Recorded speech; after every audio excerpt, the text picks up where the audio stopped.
we'll call the meeting to order, duly advertised. And as usual, we will turn the meeting over to Joel so we can move quickly and get out in the rain. Before we start, Vince, do you want to introduce your team? Sure, I have two guests here today. Doug Farder from Advanced Technology. He's our technology consultant. He'll give you the update on the technology. This is Rob Fogarty. He's from Tavares, and he's the furniture and equipment FF&E consultant. And he'll give you an update as well where we are with that. So, Excellent. talk a little bit later. Thanks.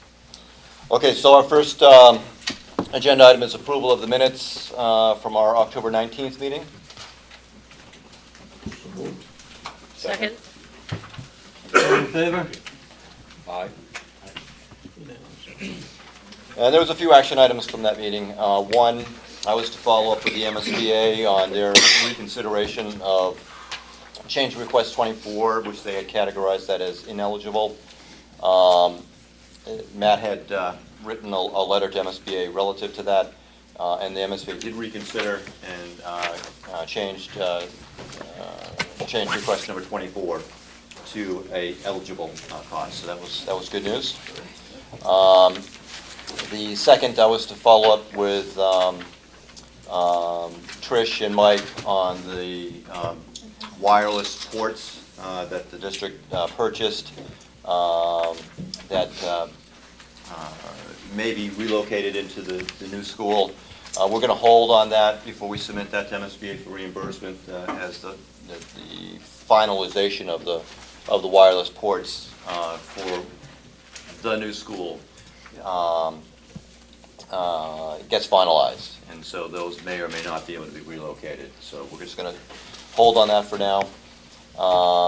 Next action item, I was to confirm with Eric Kincher his attendance at an upcoming Finance Committee meeting along with myself to give a presentation to the Finance Committee. January 9th or 16th, Peter, is that the? 9th or the 23rd, the 16th I believe is holiday. Yeah, okay, I know I can't make the 23rd, so the 9th? January 9th. Okay, perfect. And I'll follow up with Eric on that to make sure. The next action item was to update our cash flow for Town Hall. I haven't done that yet. I'll make sure I do that with this requisition. Next action item, Vince, was to invite our two guests tonight to talk to us about status of technology and furniture. Next action item, Tim Bouture and Christian were to follow up on the window testing, and we'll hear a little bit about that tonight. Good news. And then the last item, Vince was to reach out to the graphic artist that we talked about at our last meeting to help us enhancing the Bulldog logo. Vince has done that, and within our agenda package tonight is a amendment for that graphic artist, which we'll need to vote on. So that takes care of the approval of the minutes. Next agenda item is the approval of invoices and commitments. And within our agenda package, right after our budget update on page 5 of 37, first package is amendment number 19.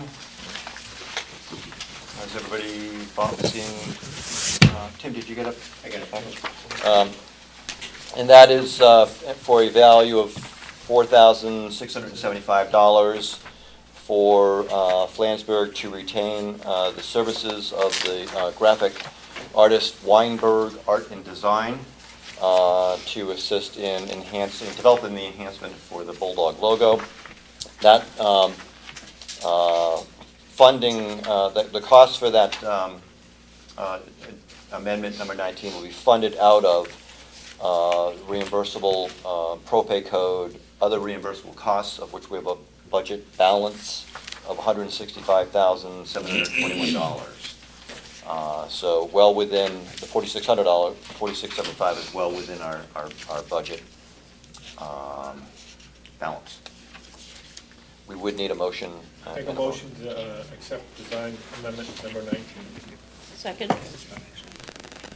All in favor of that motion? Aye. Any objections? Okay, so Whoop, I just got a question, did we just authorize $4,600 to somebody just to redesign the Bulldog logo? yes. are we done with our vote? Thank you. Did we do our? Yeah, the We Bulldog. did. We did. Okay, all right, okay. Yeah. It was unanimous. Yeah, That was just my question, I just wanted clarification that that's what that $4,600 is just to redesign the logo. Correct. Thank you. yeah. And so we should just touch base a little bit on the process now of that design exercise. We talked last meeting about a subcommittee that'd like to participate, the working group with Kent and Vince and the graphic artist. I would say there's probably an initial meeting that wants to happen maybe at Kent's office up in Boston where the graphic artist is. Matt's there as well. He can kind of just walk across the street. That scheduling, I'm going to leave that to Vince and Kent to maybe reach out to the working group. Yeah, we're Gonna gonna talk that through? Yeah, we're gonna send out a schedule to working group. We're gonna look at the week following Thanksgiving for everybody to get together in my office. What we'd like to, if we can, just gather, where the logo's been in the past, what kind of collateral you have, so we have something we can chew on until that meeting, and get to the graphic designer just to see, what you've used, style, et cetera. And then when we come to that working group meeting right after Thanksgiving, we can actually have a real working session, and that's going to be the kickoff. And then we expect to have another. We'll go back to the drawing boards, have another meeting. This is all to meet the schedule in January to get the Bulldog graphic for the basketball court. So we're all kind of working back from that. So Yeah, we'd be looking for a recommendation from the working group for our January meeting to allow you guys then to finalize the graphics to get to Tim and Christian for the gymnasium floor and wall painting that's going to happen in February. Yep. Okay, excellent, excellent. Moving forward on commitments, we do have change order number 15. That starts with our standard package, page 1 of 34. Change order 15 is in the amount of $37,937. And that will be funded out of our change order contingency budget. After the acceptance of change order 15, we'll have a balance of $5,220,334 in our change order contingency budget. 15 also includes, on the second page, page 2 of 34,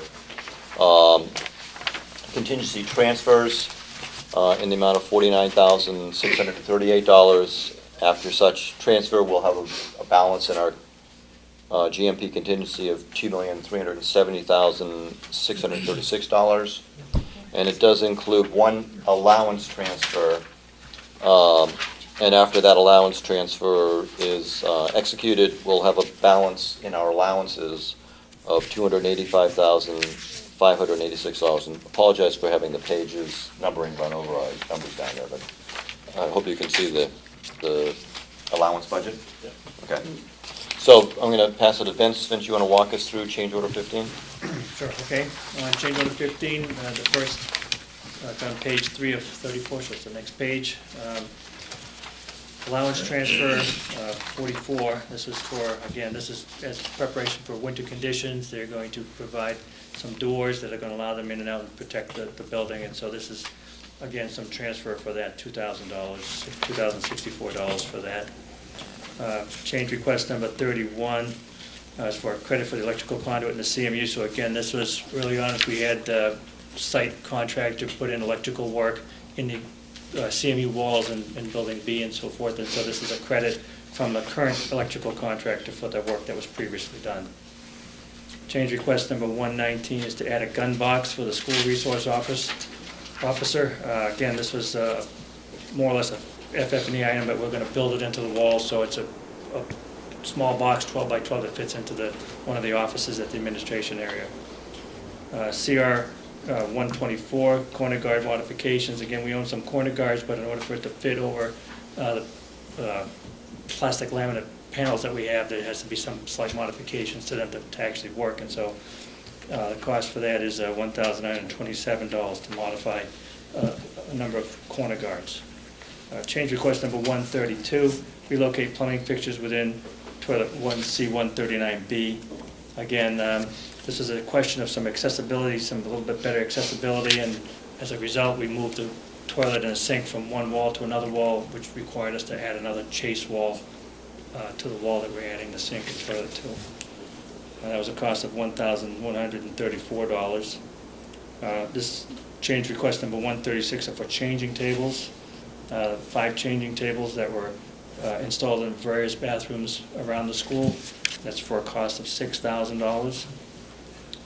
Change request number 138 is for balcony overhang finish. We had a balcony, we call it a balcony, but it's more or less all the overlooks from the second floor that look down to the first floor around the building. The edge condition is a channel, and we wanted to, it was not quite shown as a blow-up detail on our architectural drawings, and so this was a clarification, and as a result, it costs a significant amount of an additional $9,850 to clarify that edge condition at the overhang. Change request number 141, concession stand, CMU construction. This asks for control joints within the CMU block, and we needed some control joints. They weren't shown on the drawings, and so we added the control joints to protect the blocks from cracking a little bit. $2,400. Change request number 144, miscellaneous drywall enclosures. We added some walls to cover some cross bracing that was shown that results within some classrooms, and we wanted to put a wall up in front of it to hide the cross bracing for $6,032. Change request number 148, furred out walls at B137. Installed additional walls. This was one of the computer labs has a roof drain that comes down, and we wanted to have enclose that in a drywall enclosure, so that was for $1,323. Change request number 149, detail at the copper roofing. It's called the eyebrow, but it's basically the overhang at the front of the curved copper wall. At the second floor, there's an overhang. We wanted to make sure that we had some pitch on that. It wasn't shown as to have any pitch on it. We needed to do that in order to maintain a warranty for that. That's $8,751. Change request number 150, add guide rails at stair 6 and the catwalk. Stair 6, we have a large window, and we wanted to protect against falling out that window with a guardrail, so we added a guardrail there, as well as doing additional protection on the catwalk ship's ladder that goes up to the upper loading dock, loading level of the stage rigging for $3,812. Change request number 31, through-wall flashing at phenolic panels. Actually, this is a contingency transfer, sorry, this is a contingency transfer number 31. We showed some steel flashing at the phenolic wall at the heads and sills of some of the details, but was not purchased through the base contract, and Sigler is picking this up at $9,508. Contingency transfer number 33 is curtains and track. This is at the TV studio. Again, this was something that was shown on the drawings but not picked up by the contractor, and they're picking it up now at $13,129. And then the contingency transfer number 48, again, silicone sealant at precast window sills. The window sills had mortars put in the joints, and we wanted to make sure that the mortar was raked out and use sealant instead, so that the mortar you wouldn't see a cracking. And that was done for $27,000. That was at every window sill that needed to be done. So that's what constitutes the change order number 15. Is there any questions?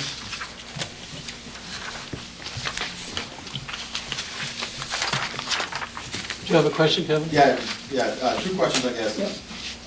And I don't have the list, so I'm not going to reference any specifically, but some of the things you mentioned seem to be that they were not drawn in the drawings, maybe should have been drawn in the drawings, so why are we responsible for that? as opposed to the people that drew the drawings. And then you also mentioned one in there that was in the drawings, and the contractor didn't pick it up, but why are they not then responsible for, it's in the drawings, it was in the contract, why do we then have to pay for the change? Well, why don't I answer that, but, so this, there was no questions from the committee? There's no questions from the committee, right, so we should be voting. on it. Shouldn't we, right. Right. we Can I should- answer your question after the committee does their? I'm Well, not however quite the sure. committee wants to work, usually you have a motion from the committee, but you have questions before you make a motion on a topic, but it's up to your committee on that. And I don't think my questions are gonna change the direction, I just, Okay, I just want to make sure. we're Yeah, also no, I on the right follow you. progress. Go ahead. Okay, so the first question, why isn't the author of the drawings paying for the change? The contract is between the town and the contractor. And changes that are made to that contract are between the town and the contractor.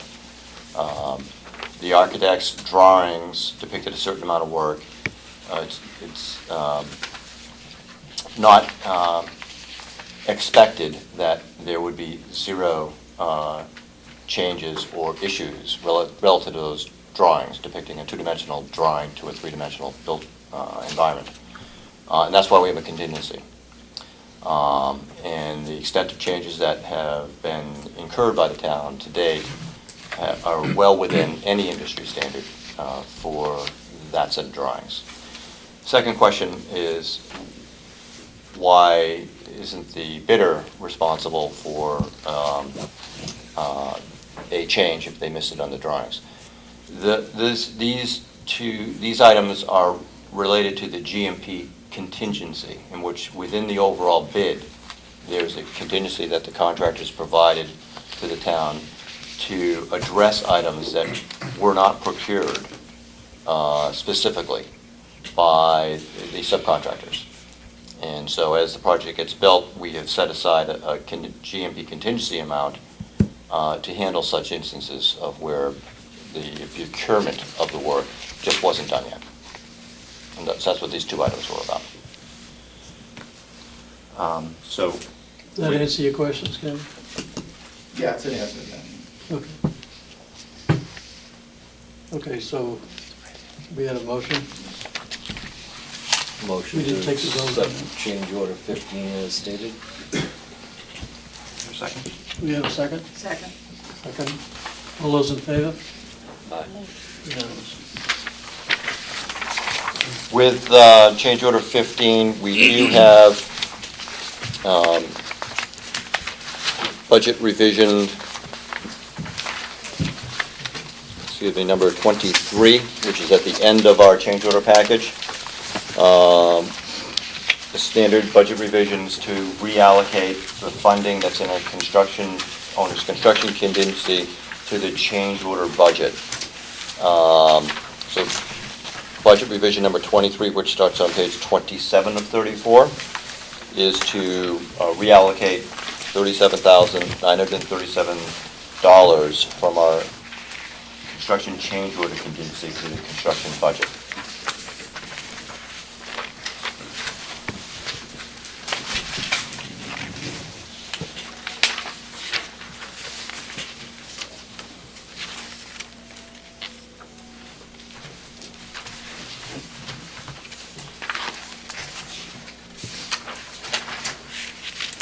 Make a motion to accept the budget revision request number 23.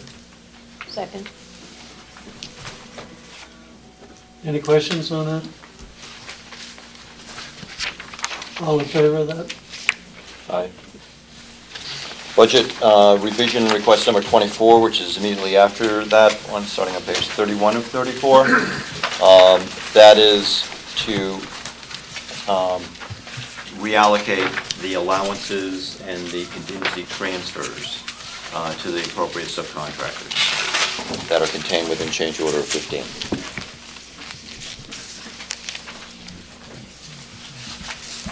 Make a motion to accept budget revision request number 24. Second. Any questions on that one? All in favor? Aye. And I will, I'll get these with Matt and Patty. She's going to be in, she's just out tonight, right? Okay, I'll get these signed with Matt and Patty. So the last item under approval of invoices and commitments is our voucher for November 15th, starting on page 1 of 31. Standard voucher comprised of invoices from Flansburgh Associates for $85,750 for construction administration services. Sims, Bainey and McKee for $81,121.45 for owner's project manager construction services. Sims, Bainey and McKee for $6,759.50 for the owner's testing lab services. And Sims, Bainey and McKee for $82.50. That's the recording fee for the order of conditions at the Registry of Deeds. And the last item is for Consigli Construction for October construction services in the amount of $3,480,167.61 for a total voucher of $3,653,881.06.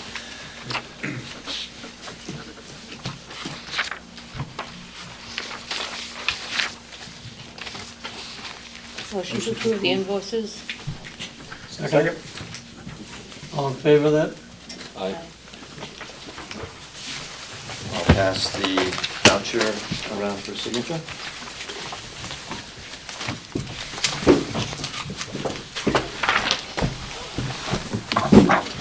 Our next agenda item is FF&E design update.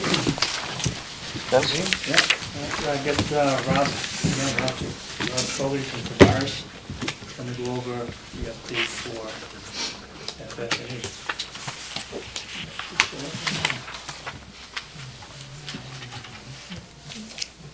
Barbara, can you see? So again, Rob Fogarty with Tavares Design Associates, furniture and equipment consultant on the project. Wanted to give you a brief update on where we are in the process. We started back in March, or I guess February. We had an initial kickoff meeting with Patty, Mike, some other people. And what was discussed in that meeting was to create the furniture and equipment, I guess subgroup is, I guess best you would call it. The ones who'd be going out and looking at furniture and being a part of the discussions when we were out visiting schools and showrooms and looking at furniture. So what we've done to date is we've gone out to the West Bridgewater School. Looked at that school for the furniture. We've looked at the Robert H. Lord showroom, where there's multiple vendors, multiple manufacturers to look at. We've also gone to the KI showroom in Boston, the Hayward showroom in Boston, the All Steel showroom in Boston, and as we speak, there's a whole bunch of samples sitting in the trailer over at the high school that I think most, if not all, of the teachers have gone through and looked at. And I think they've given their preferences of what they've looked at to Mike. So that's what we've done looking at furniture. You know, all the furniture that we've looked at is something that our office would be comfortable putting into the school. Our office has been doing this for over 43 years. My boss has been doing this 43 years. I've been doing this for 20 years. You know, one of the initial things I said to Patty and the rest of everyone is that I won't show you something that I don't feel comfortable having in the school that would have the longevity to be in the school. And that's one of the things that we are looking for is quality that will be in the school for a very long time. It doesn't have to be expensive as long as it's durable. We also, in the same time frame, we create our room list, which is the room-by-room breakdown of all of the furniture in the building. We've done that. We've had one of our first meetings with the furniture group. Last Thursday, we went through A and B building. This Friday, we'll be going through C building. And basically that is to confirm all of the layouts that were done during the design phase of the project. During the design phase, we and the architect met with the different groups and laid out the building with particular layouts in each room based upon the feedback. So that's how we come to that room list. We also are gathering up equipment lists, because this is not just furniture, but this is furniture and equipment. Equipment is your smallwares, your floor machines, your microscopes, all of that is a reimbursable expense under MSBA. So we're gathering those lists at the same time. Once we go through the room list and we go through equipment lists, we come to our final preliminary budget. And so far, we're right on track to be on budget. If we were to go over budget, we would go through a process of value engineering out that, similar to what you would have to do for the building. Looking at items that, could either be changed to a similar item or reduced in quantity. So the process from here out is we'll have this meeting on Friday. Once we get the sign off on the room list, we'll go through the same process of looking at the furniture and getting the sign-offs on what the client would like for furniture in the building, based upon the site visits, the showroom visits, the sample that have been brought in. Once that is done, we'll write a specification for every single item on the furniture list and the equipment list, and we'll work with the town to put that out for public bid. We recommend putting it out for public bid. We feel that you get the best pricing that way. You also get competitive bidding, and you're able to look at alternatives to that product. And in most cases, you're able to save a good amount of money by looking at alternates to that product. Basically, what we're doing in the initial phase is we're setting a level of quality of the furniture. We want to set a level that people are going to be bidding up to. We don't want to set that level low, because then we will just get not nice items below that. So once we put that out for a public bid, the bids will come in, those bids will be evaluated. I don't sign off on those. It'll be the client who will be signing off on the final decisions for that. And then the POs will go out and we'll start arranging for colors to be selected and for the delivery to be brought in. And that's where we are today with the furniture and equipment. Any questions? And there are still samples over at the school if anybody wants to take a look at it. I think they're being picked up either tomorrow or Thursday. So if anybody wants to take a look at them, there's I think 50 or so samples over there right now. These are in the modulars? Yes, it's in the trailer right as you come into the main driveway there. And should Yeah, if people anybody check wants in to with get- you, or? Yeah, anybody wants to get in there, just shoot me an email and we'll make sure it's open, so you can pop in, but they are starting to pick things up tomorrow and Thursday. I think everything will be gone by Friday. But, yeah, just shoot me an email and make sure we can make arrangements to get you in. This is, so basically what we have is, I'll just kind of briefly go through this. We have a layout that was determined during the design phase and reconfirmed during these meetings that we've been having the last week or so. And then these are some of the furniture items that people have been looking at.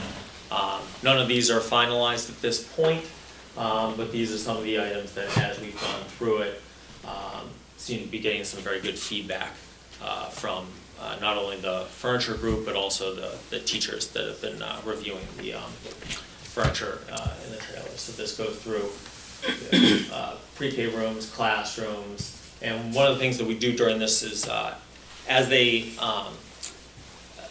determine the kind of furniture they like in the room, we lay it out in the room just to make sure that it will all fit.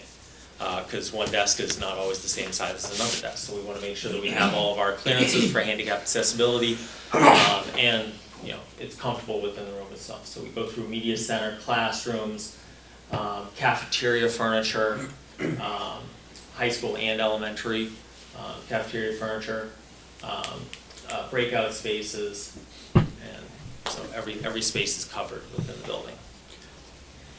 And I just want to emphasize, this is a quick little very quick, synopsis of what's going on, but what's unique to your town, and everyone understands, this is pre-K through 12. So you're looking at a whole cross-section of every grade level, every student, from the smallest one to the largest senior, that that I think the school, the furniture committee, Tavares has done a phenomenal job. They spent, if you look at all those showrooms and the tours, there's weeks of hours put in here that that the group is committed to. But again, this isn't just a high school or a middle school. This is a cross-section, your entire town that has to be sensitive to the various age students and the way you're going to teach those students for the next, 20, 30 years. So I think that, Tavares done a great job, and this is a summary of where he is now, but there's a lot of work that goes into this, and I think the group's done a good job to this point, and I just want to, say thank you to Rob and the rest of the furniture selection committee. Is there any questions? Move on Thank you. to technology. I have one question.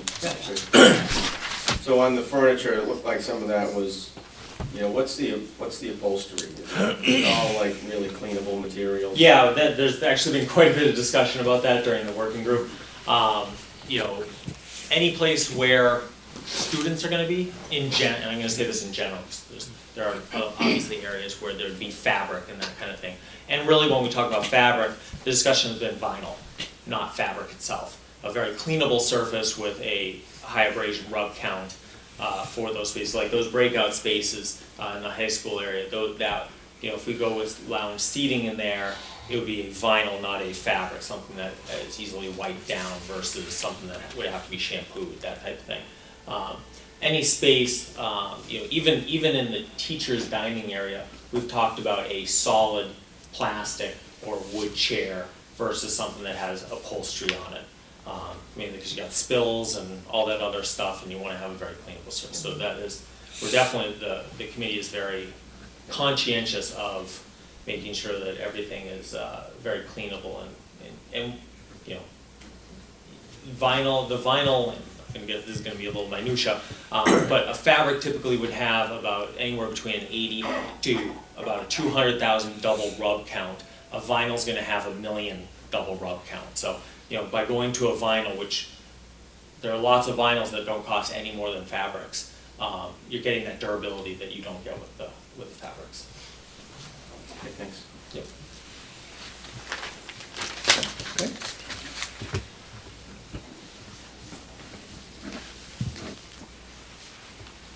All right, Doug. I'm up.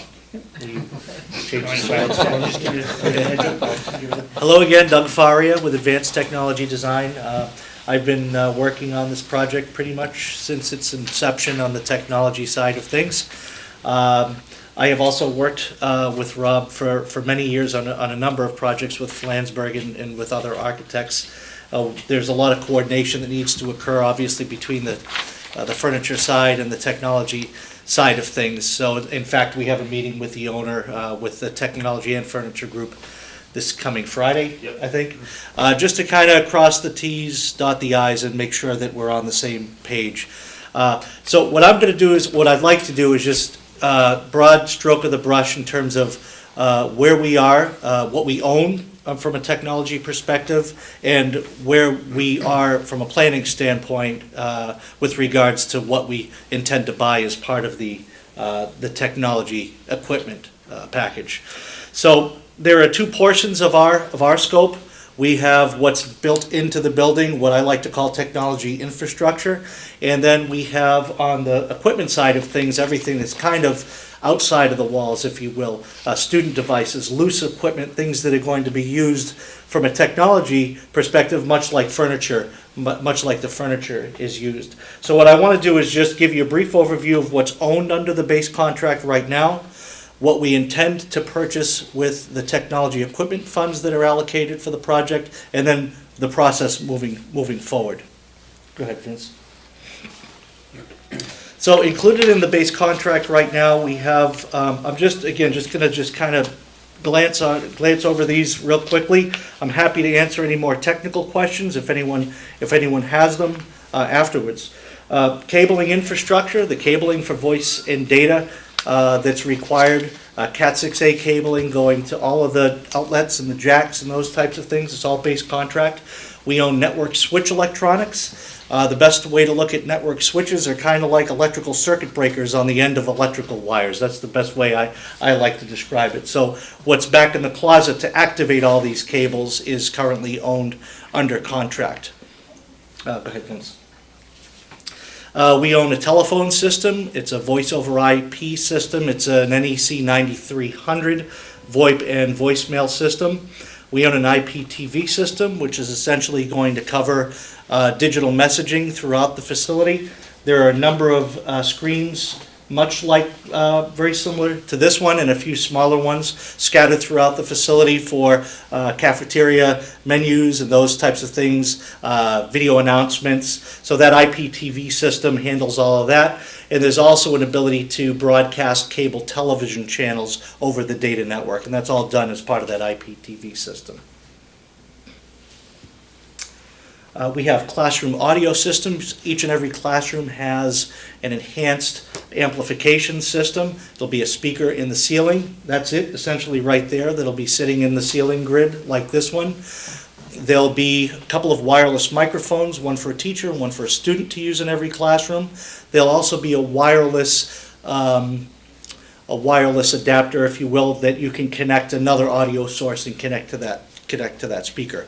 During the FF&E phase of the project, we're going to take the audio from the projectors that we buy and tie that into the audio system as well. Base contract includes large group audiovisual systems for the gymnasium, the auditorium, and both cafeterias. What's not listed there is the football field. The stadium also has an audio system, not a projection system. Okay, so in developing our technology equipment plan, much like what Rob did on the furniture, we came up with a technology working group, and I've been working with that group for some time. Well, I worked with that group during, there were some changes to the group obviously during this period of time, but I started working with that group during early building design, and it's pretty much the same group that's been together that is now working on the technology equipment selection. So we've been meeting on a regular basis. What we've done is I took a set of plans and we just started talking about what the technology program and what the technology vision for the school facility was going to be. And with a number of different highlighters, I would essentially mark where we wanted different pieces of technology equipment. Some pieces of equipment don't necessarily have a home, something like a Chromebook cart or an iPad cart that might be floating around. We don't necessarily have a specific spot for those. What our concern is just making sure we have enough of them to be shared amongst the various classrooms and various grades. We also went through a process of obtaining some equipment samples. We had a projector installed in the central office that the teachers and staff could evaluate and kind of play with a little bit and see if it was not just a kind of a proof of just to make sure that they liked it. That was up and running. We had some laptops delivered. We had some MacBooks delivered, and that was part of the process of selecting some of this equipment. Just making sure, first of all, that it was what's wanted, and also you run into some compatibility issues. So what I like to do, and what we'll do moving forward, is set up an actual classroom with the technology once the classrooms are ready, before we start rolling everything out. Things come up like how the projector is cabled to the wall. We want to get sign off on those types of things to make sure that everyone's on the same page technically and on the more practical side of things as well. So that's just oh, you skipped that. That's okay. That's okay. So I don't know if you can really see that, but that's just a sample of what we did. Some of the highlights. Every color represents a different technology. Okay, Vince. And then what I've done at this point is we've come up with a draft spreadsheet of a room-by-room evaluation and identifying each individual piece of equipment that's going in the classrooms. The next step in the process is going to take these quantities and develop a budget. And then we'll either be over budget, on budget, below budget, and we'll VE or make modifications as necessary. Okay. So just a quick overview of the plan. We're looking at laptops and document cameras for all the teachers, so every teacher in every classroom will have his or her individual laptop and document camera. Some teachers will have Windows-based laptops, other teachers will have MacBooks. The exact quantities have not yet been identified yet, but that's something we're working on. There'll be interactive projectors in every classroom. These projectors will be mounted above the marker boards. The exact flavor of the projectors is not yet finalized. We're looking at the Epson 595 WI, and everyone seems to be on the same page with that particular product. However, Epson is rolling out a new product in February. Timing is a little difficult on that, but we're hoping to get the newer, better product in time for the project.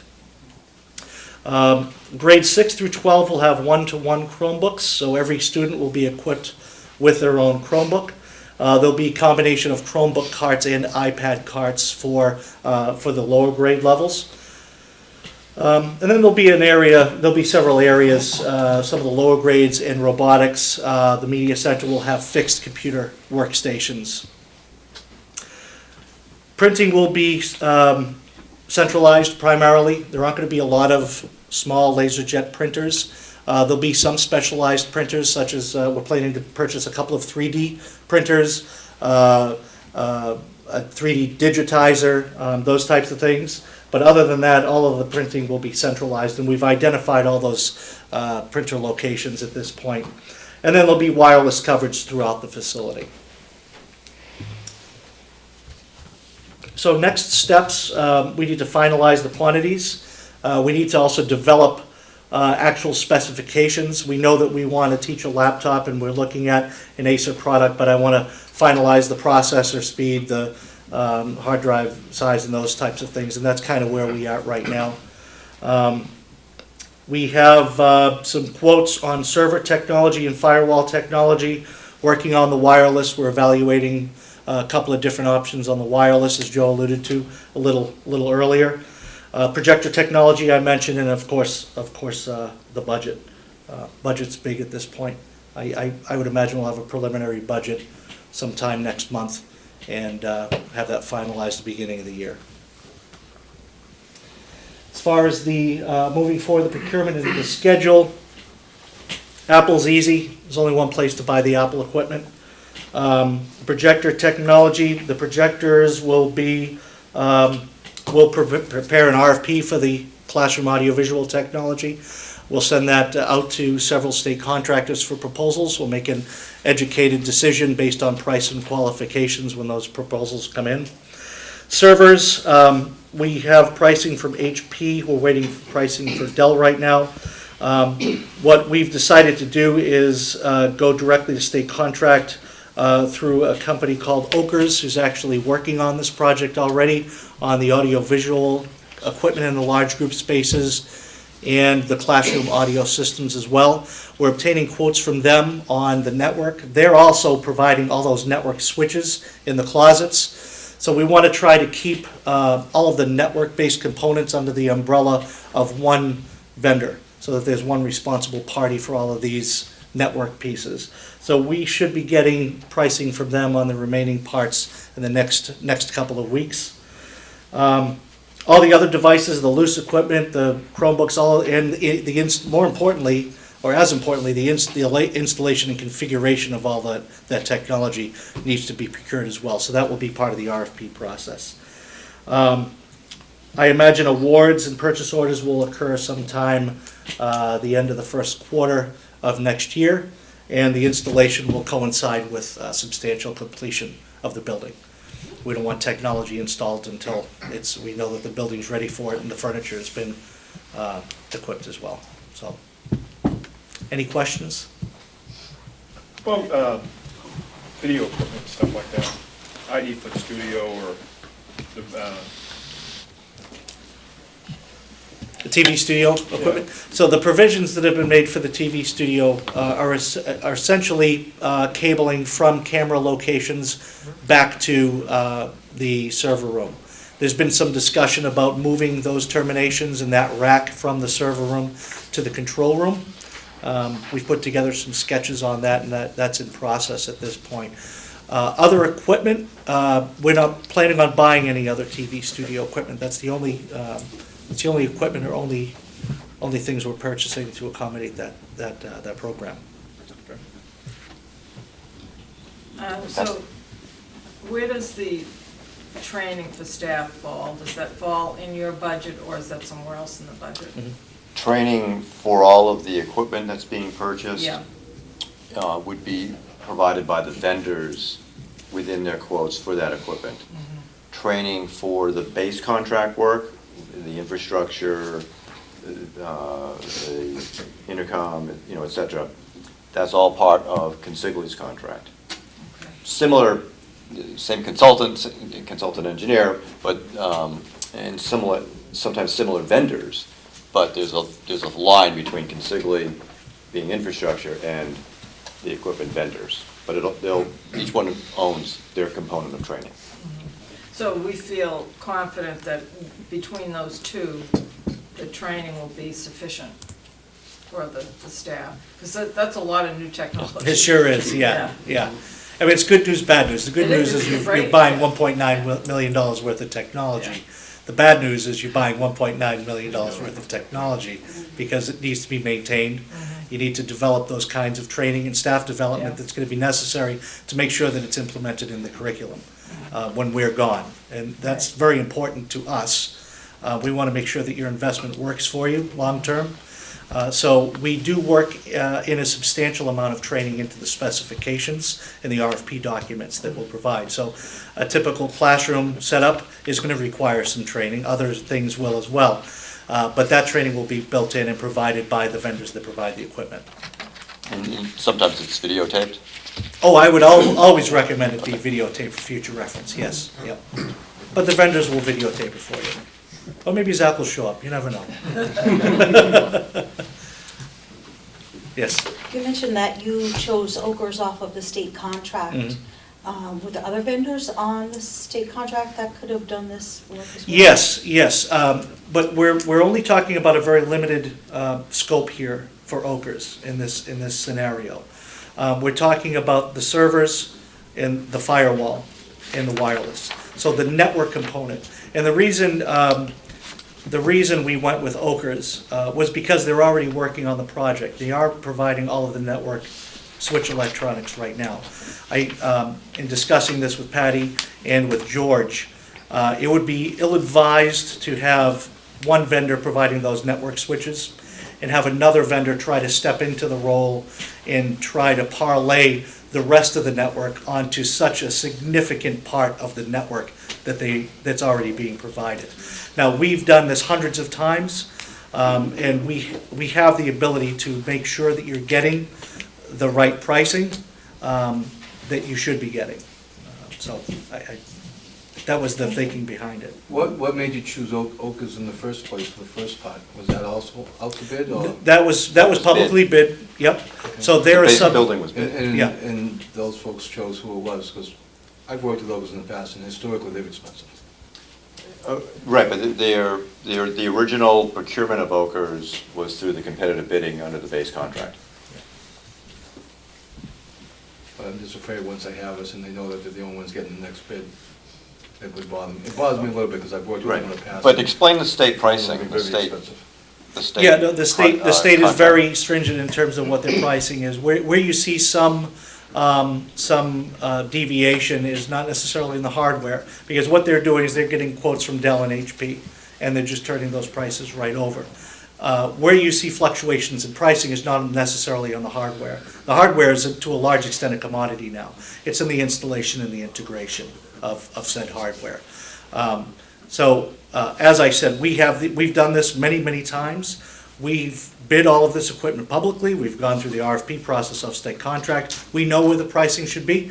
And quite honestly, if we feel that their pricing is inadequate, we will go somewhere else. Thank you. Yep. I just have some questions really about the logistics of the training. So will teachers be trained before June, or will it be September? And how does that tie into classroom assignment? And I'm wondering if you can speak to that. Sure. And maybe whoever else would be involved in that. Okay, well, the training will be provided in a way that works for the teachers. Let me just start by saying that. We have some ideas that have worked in other districts. Typically, what I like to see is 2 sessions of training. So you have a preliminary training session that might occur before school starts, once all the teachers start coming back and those types of things. The problem is it's a very busy time for everyone. And you're talking about training not just on the technology, but for all sorts of other building-related things too. So we typically will try to shoehorn a training session or perhaps 2 training sessions before school starts, just to give teachers an ability to understand how to use the equipment. Once they start using the equipment, questions start popping up, issues start popping up. How does this work? How do I tweak this? Those types of things. That's why we recommend that there be a follow-up training session a few weeks after school starts. That's how I would envision it. It's not always possible to shoehorn a training session in before school starts. That's going to be up to the administration. And what about just day 1, week 1 support? If Yep. I'm in my classroom, I'm trying to turn on my projector, and I wouldn't know how to, I might not know how to do it. Yeah. I wouldn't be the only one. That would be me. Just the things that Yeah. techie is just really like Yeah. for idiots, but Yeah. for us, we don't know how to do it. Yeah. So I think that initial training session is going to be very important. I think you're going to find that the systems that are being provided are, they can be as technical as you want them to be, but they'll also be user-friendly. That sound system that I was showing you guys, it's a wireless microphone. It's always on. That's a hardwired system. It's not something you have to flip a switch on. It's always ready to go. Projector, on and off button, it shouldn't be that bad. Now, you'll have some capabilities to do mirroring. You'll have the ability to take some of these Chromebooks and wirelessly display, like we're doing with the iPad here, to the projectors in the classroom. You'll have an ability to do a lot of really cool things if the teachers are ready for it. And would there be a team available during that first couple of weeks to just run, But, and Doug, I think, Yeah. speak to the training in August, to your question Yeah. as well, Tim, of the IT staff and the support staff that's within the school system, and how that functions in their training, Yeah. not just the teachers. Right. Well, you have George Gonzalez, is essentially your IT guy. We have 1 IT staff. You have 1 IT staff, okay? So what I'm going to recommend to George is that we purchase some additional support for the first few weeks of school. What I'd like to see is someone on site from the IT vendor, the network vendor, and the audiovisual vendor available at least for that first week of school, maybe the first 2 weeks.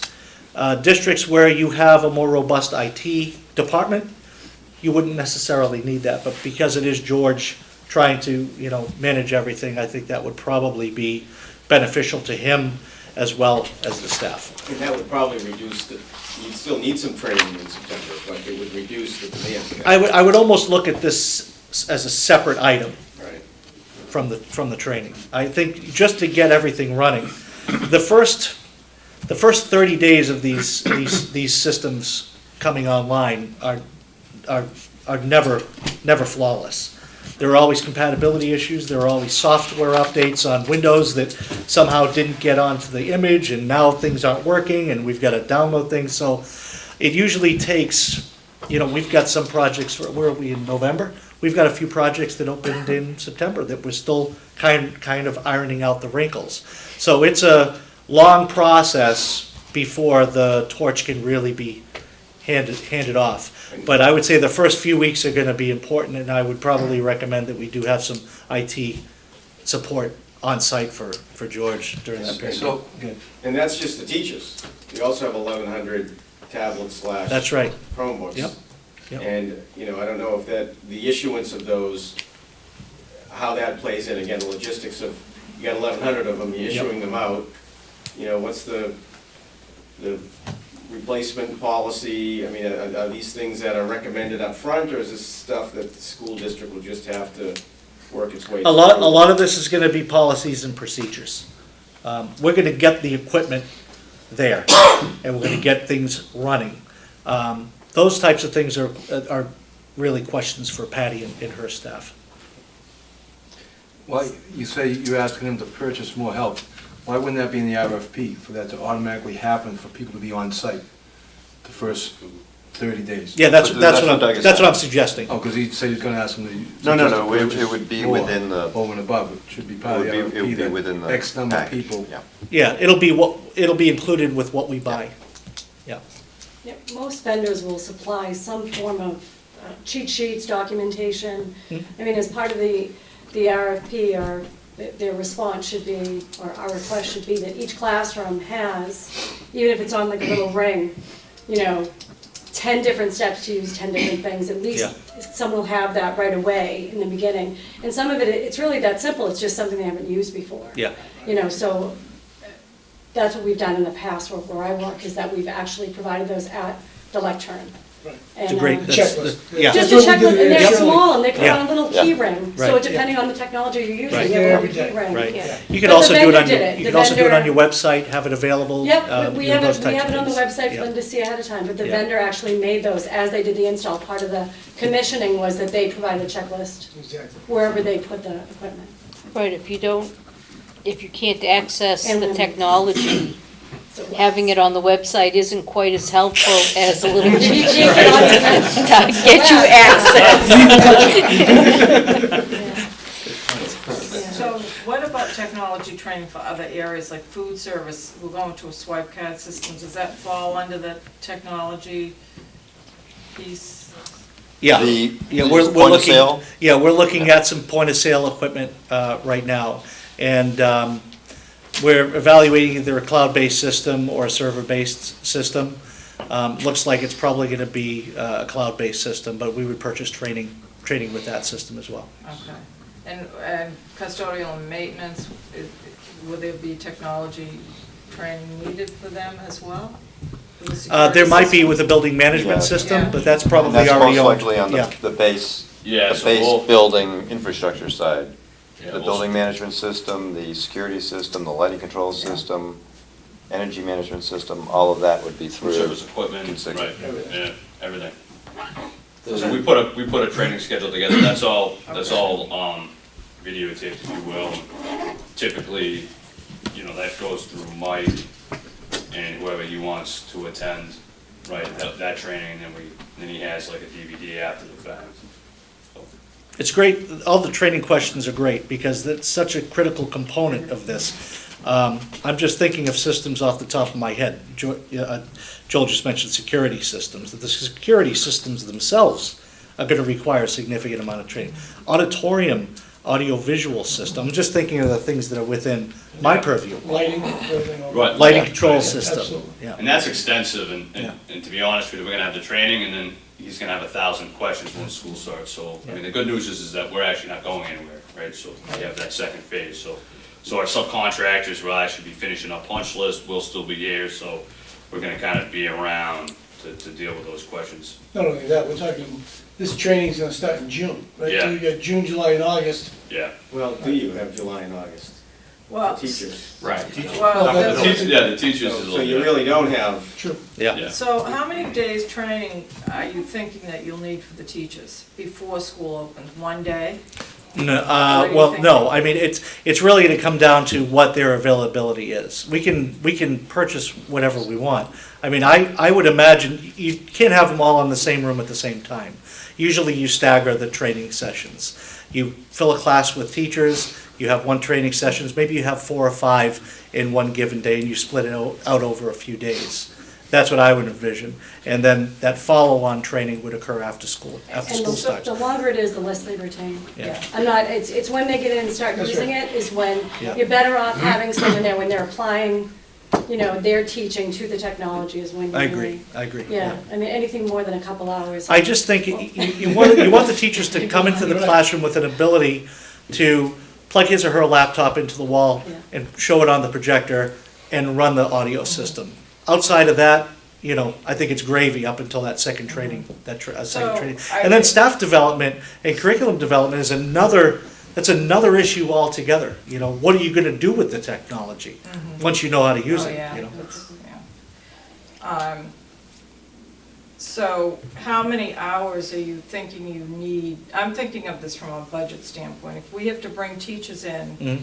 during Oh, the yes, summer, okay. we're gonna have to pay them. Mhm. So how many hours? Well, let's say, Doug, can you put together a schedule that you've done in many of these schools before, that, and you know the size and quantity of classrooms that we have, that, because we have time to kind of work those negotiations out. But we should have a thoughtful schedule of how that August training will unfold Mhm. for the teachers and administration, and then how that September is not really what Beth's asking about, because they're needing I hear you, to yeah. resolve Yeah. teachers' Yeah. commitments in August. Yeah. So if you can put that together, we'll send that out. And this is the first of several conversations we're gonna have on, you know, this next big component of the overall job.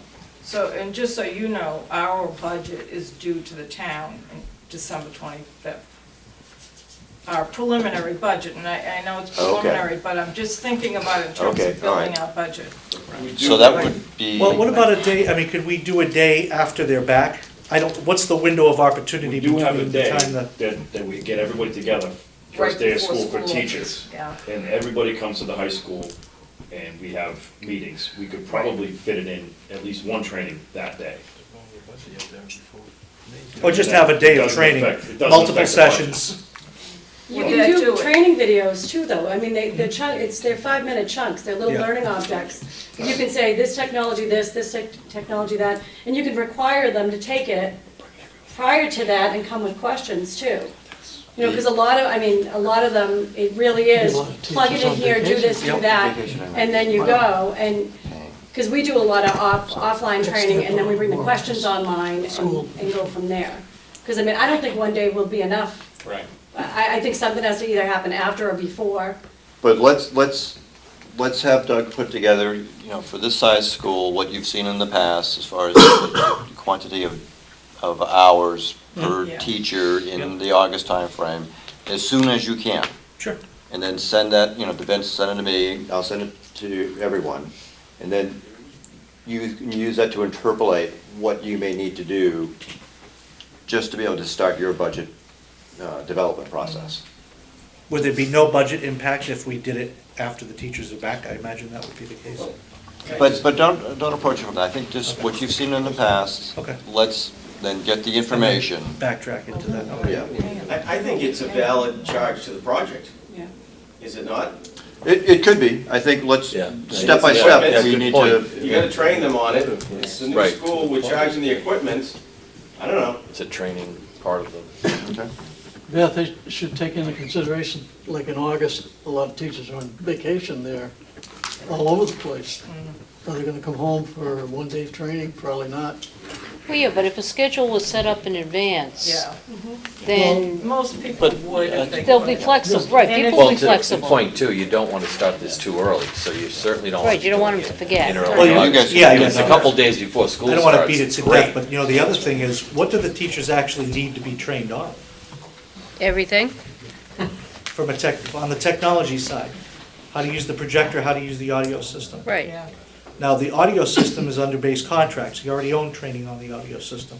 So we're talking about plugging a laptop in and using the projector in the typical classroom. Or the wireless The projector. wireless, yeah, the That- wireless that's component, gonna- that's gonna that's get gonna be a funky, little yeah, messy. yeah. The phone system, I mean, there's a lot of stuff, but you know. But that's base contract. But it's So- still, the idea is training Yeah. in August before the contract time starts. Yeah. And you know, a lot, And just from your experience, you've seen all the technology, right? Yeah. The infrastructure as well as the equipment. Yep. Let's just factor that in, make a chart, and then I think from that point, we can then have further conversations. Yeah, that sounds right, I good. mean, a lot of them are gonna be around, they're gonna need to unpack all of this stuff that's getting moved Yep. over in June. Yeah. Okay. Is there any other technology questions? I did. On the cloud-based system that you were talking about Yeah. versus the server-based, Is that a fee-based? Yes. System monthly? Why would you not stay with the server base then? It's gonna come down to, the amount of hours that your IT staff has available to them to maintain these systems.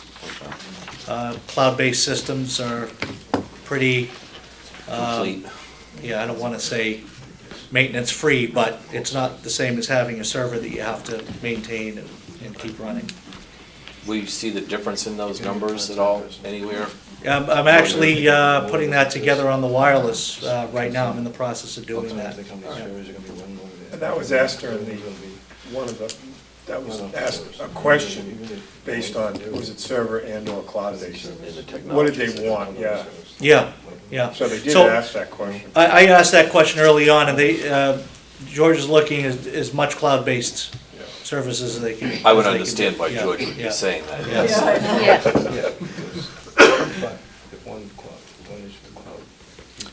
Any other technology questions? Just one, if I could. Sure. So I know there had been conversations about, you talked about TV studio. Is that something that HCAM's gonna use? Has that ever been, We haven't has that been discussed at all? It or- has been discussed, it hasn't been It's determined. under discussion, Okay. it's under discussion. And so, when does that, is there a time when that decision needs to be made in terms of technology and space and, you know?